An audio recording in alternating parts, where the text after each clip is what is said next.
It's a busy March evening in Southern California. At Burbank Airport, the usual chaos of evening airline traffic fills the skies.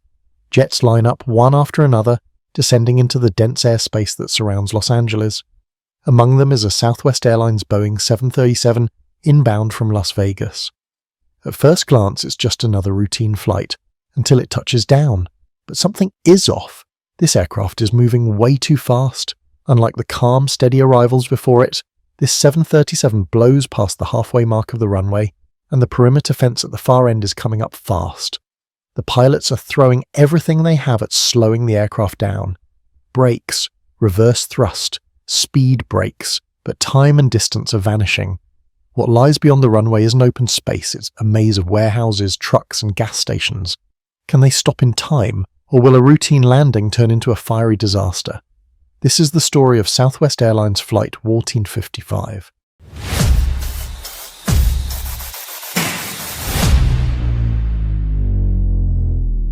The date is March 5th, 2000. A Boeing 737 operated by Southwest Airlines has just completed a flight into Las Vegas's McCarran International Airport. After a delayed journey caused by strong winds and rain earlier in the day, the aircraft finally arrives and parks at the gate. But there's no time to catch their breath. Already 2 hours behind schedule, the crew is aiming for a quick turnaround. Their next destination, Burbank Glendale Pasadena Airport, now known as Hollywood Burbank. The cockpit crew for this next leg, Flight 1555, arrives at the gate ready to begin their 3-day schedule. For both men, this is only the first of 5 flights ahead. In the captain's seat is 52-year-old Howard Peterson, a seasoned US Air Force veteran with over 11,000 hours of flying time under his belt, nearly 10,000 of them in Boeing 737s. Over a decade at Southwest has built him into a reliable, experienced captain. Beside him sits First Officer Jeffrey D. Irwin, 43 years old. Like Peterson, he also came from the Air Force. With 5,000 flight hours to his name, half of those in the 737, Jeffrey brings a sharp, disciplined flying style. He's no stranger to high-pressure environments. He's spent 12 years in active duty and still serves as an F-16 fighter pilot in the reserves. These two men are no amateurs. Their aircraft for today's flight is a 15-year-old Boeing 737-300, a workhorse of Southwest's fleet. It's the mid-size model of the 737 Classic series, capable of seating up to 38 passengers in a single-class layout. It's been flying under the Southwest banner since 1994, known for quick gate turns and efficiency, key ingredients of the low-cost airline's success. By 4:50 p.m., boarding is complete. Within just 20 minutes, Flight 1255 is pushed back from the gate and ready for departure. But the day's earlier delays have created a backlog. The crew spends another 15 to 20 minutes taxiing and waiting for takeoff clearance. Finally, the aircraft roars into the sky, climbing smoothly over the desert. It's a short hop from Las Vegas to Burbank, roughly 200 nautical miles, and today's flight is expected to take just 44 minutes from wheels up to touchdown.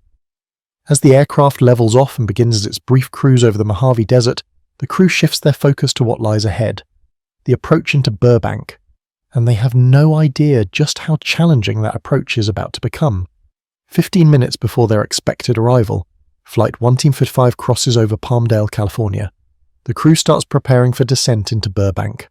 First Officer Irwin tunes into the ATIS frequency to pick up the latest weather and airport information. ATIS, or Automatic Terminal Information Service, is an automated broadcast that gives pilots vital updates: wind, visibility, sky conditions, runway use, and any hazards they should know before landing. It's routine but critical. The message is reassuring. There's no active rainfall reported in the last hour, although it's been drizzling on and off throughout the day. The runway is damp with noticeable patches of moisture, but visibility is good.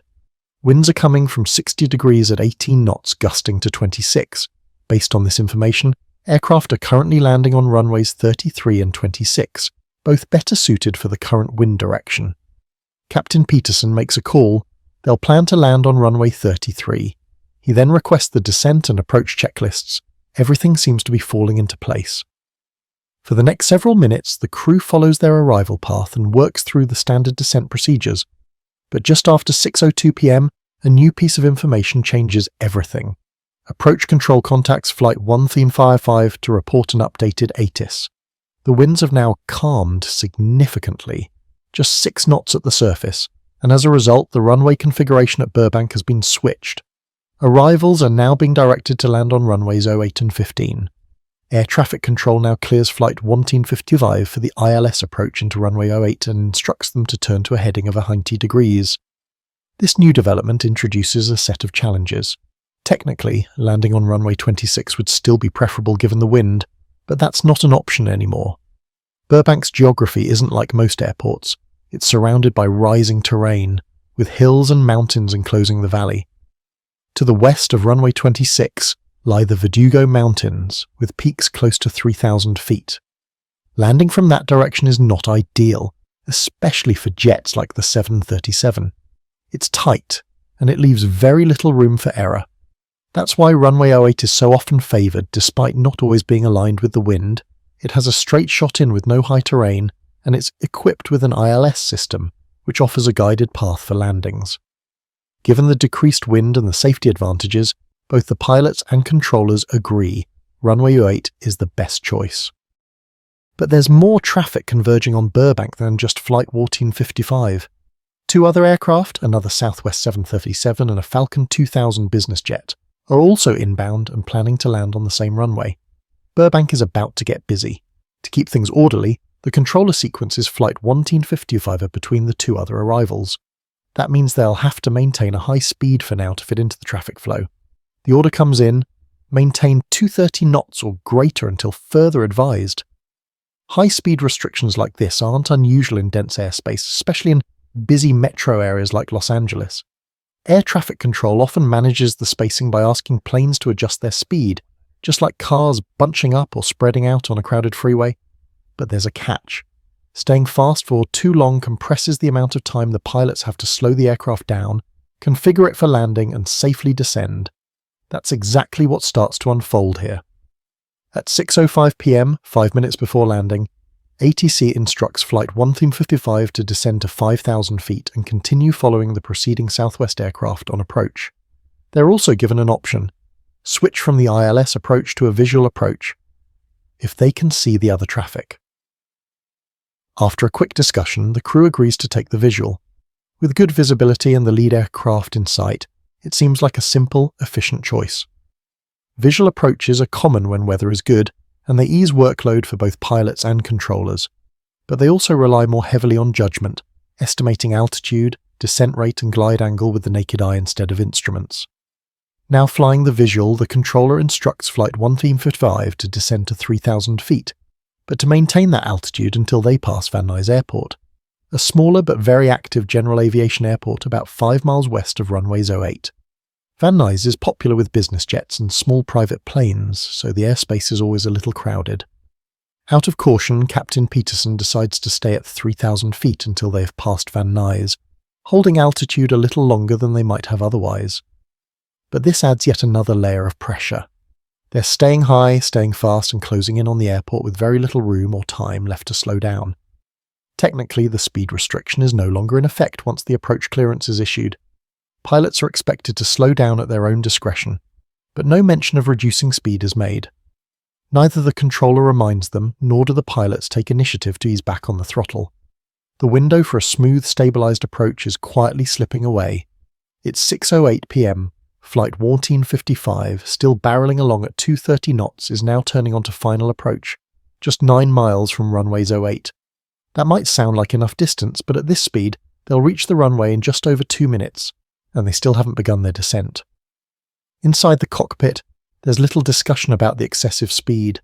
The aircraft isn't configured for landing yet, flaps haven't been fully extended, gear hasn't been lowered, and their altitude is still too high. Nevertheless, they continue on. Realizing time is running out, Captain Peterson instructs First Officer Irwin to extend the speed brakes, metal panels on the wings that pop up to create drag and slow the plane down. A minute later, the airspeed has dipped slightly to 220 knots.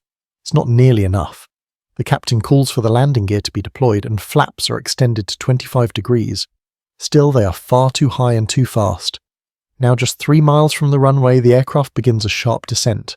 To make the runway from their current position, they would need to follow a glide slope of 7 degrees, more than double the standard 3-degree angle used for stable landings. Their descent rate would have to hit 200 feet per minute, also more than twice what's considered normal. The 737 pitches downward and the ground begins rushing up to meet them. Inside the cockpit, alarms start to go off. Sink rate, sink rate. The Ground Proximity Warning System, GPWS, has been triggered. It's detecting a dangerous rate of descent, far too steep for a safe landing. This is not just a suggestion to be cautious. These warnings are designed to demand immediate action. If the aircraft is descending too quickly, the only correct response is to abort the landing, apply full power and climb away. But the captain doesn't do that. Pull up! Pull up! The voice in the cockpit becomes more urgent. The system is now issuing a direct command. Abort! Climb! Escape the danger. But Captain Peterson, still relying on visual conditions, responds calmly. It's all right. He continues the approach. He instructs the first officer to extend the flaps to 30 degrees. Seconds later, he calls for full landing flaps, 40 degrees. But there's a problem. The first officer points to the airspeed indicator. The aircraft is still flying too fast. At these speeds, the flap limiter built into the Boeing 737 prevents the flaps from moving beyond 30 degrees to protect against structural damage.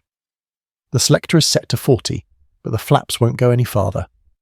Still, the descent continues. Down below on the airport grounds, employees and ground staff begin to notice something strange. A Southwest jet is approaching and it's coming in fast. Too fast. It doesn't look right. There's no mistaking it. This plane is not on a stabilized approach. At just 170 feet above the ground, the captain finally raises the nose to begin the landing flare. The speed starts to come down, but the aircraft keeps floating above the runway. 9 more seconds pass before the wheels finally touch down. It's now 6:10 p.m. The aircraft slams onto runway 08, still traveling at 80 knots, almost 50 knots faster than its target landing speed. Because the flaps never extended beyond 30 degrees, the aircraft wasn't properly configured for landing. Worse, it touches down over 2,000 feet beyond the runway threshold. There are less than 4,000 feet of runway remaining. Immediately, the roar of full reverse thrust echoes across the airport. The engines scream as the crew does everything possible to bring the jet to a stop. 158 knots, the flaps finally extend to 40 degrees, but it's too late to make a difference. My fault. My fault, Captain mutters aloud. The runway lights flash past as the perimeter fence rushes toward them. With just 1,000 feet left, both pilots press their feet hard onto the brake pedals. Nothing is working. In a desperate move, the captain cranks the nosewheel tiller to the right, trying to swing the aircraft toward the terminal ramp to avoid a full-speed impact. It doesn't turn. The aircraft tears through the fence at the end of the runway, skids across the road, and strikes a passing car, pinning its hood beneath the aircraft. The massive 737 finally comes to a stop just feet away from a gas station. Had they been flying just a few knots faster, the ending could have been far more catastrophic. The chaos inside the aircraft is immediate. The violent stop stuns everyone. In the cabin, passengers are shaken, some crying, others silent in shock. The force of the crash has deployed the front escape slide, blocking the forward exit and leaving flight attendants momentarily unable to open the main doors. At the front of the plane, both flight attendants' jump seats have collapsed under them. With no word from the cockpit and no idea what lies outside the aircraft, they hesitate. Should they evacuate? Is it safe? The plane isn't on fire, but it could be. Just feet from a gas station, surrounded by industrial buildings. Incredibly, the worst has been avoided. There are no fatalities. The driver of the car that was struck and her 4-year-old child survive without injury. Everyone on board the aircraft is physically safe but deeply rattled. Finally, the captain activates the public address system and speaks for the first time since the crash. "Folks, please remain seated. We are all right." And then, almost to himself, he adds, "Well, there goes my career." In the days that follow, the National Transportation Safety Board begins its investigation into what went wrong on Flight 1455. The facts come together quickly. The aircraft approached too fast, descended too steeply, and touched down too far along the runway. It never had a realistic chance of stopping in time. The probable cause, according to the NTSB, was the flight crew's decision to continue with the landing despite not meeting the criteria for a stabilized approach. The captain ignored warnings from the aircraft's ground proximity system and pushed forward with an unsafe descent. But the pilots weren't the only ones at fault. The NTSB also identified contributing factors, including the air traffic controller's decision to sequence the flight in a way that pressured the crew to maintain an excessive speed during a critical stage of flight.